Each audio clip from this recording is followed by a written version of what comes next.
Hello दोस्त, नमस्ते, प्रणाम। कैसे हैं आप लोग? आप लोगों के लिए बहुत ही प्यारा सा एक छठ माता की गीत लेके आई हूँ। आशा करती हूँ कि छठ गीत आप लोगों को बहुत पसंद आएगी। पसंद आए तो लाइक शेयर सब्सक्राइब जरूर करें। जय छठ मैया।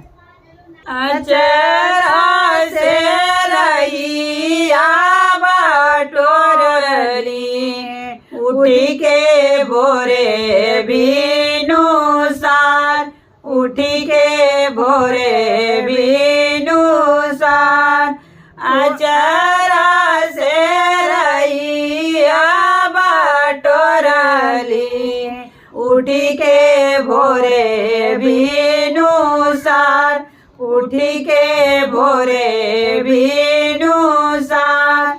फुलावा से रहिया सजवली उठी के भोरे बीनु सार, उठी के भोरे बीनु सार।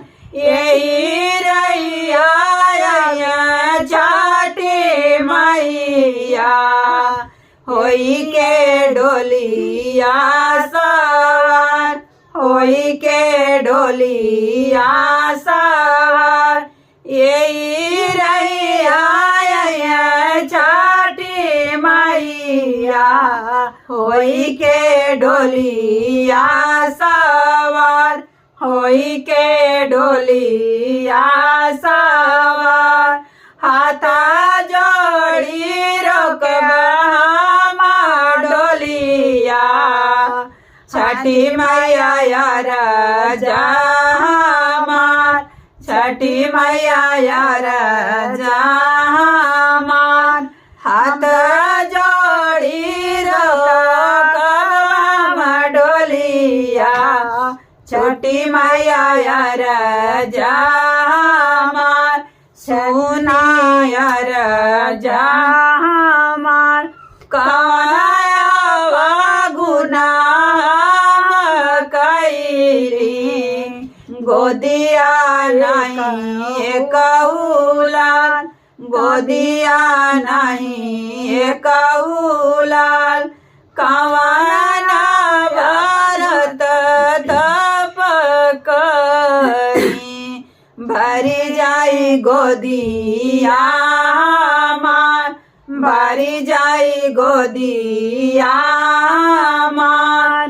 कवाना भरत तप करी भरी जाई गोदिया मार, भरी जाई गोदिया मार। हसता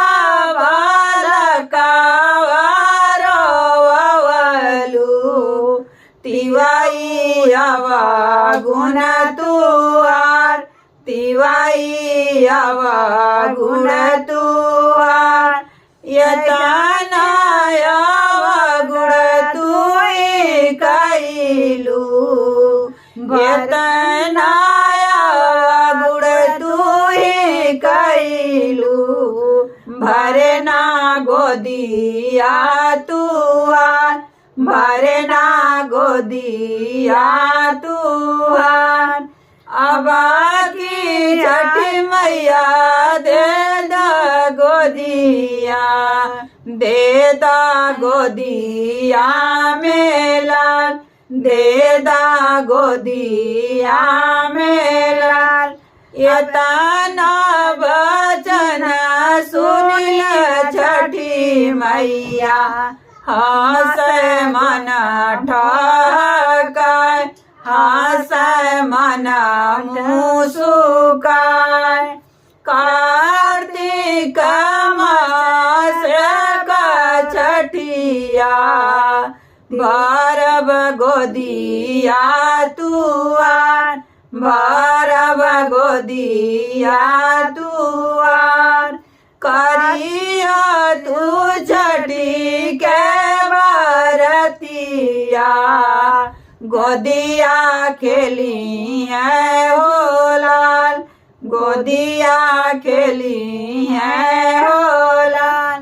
करिया तू छठी के बरतिया गोदिया खेली है हो लाल, गोदिया खेली हैं हो लाल। अचरा से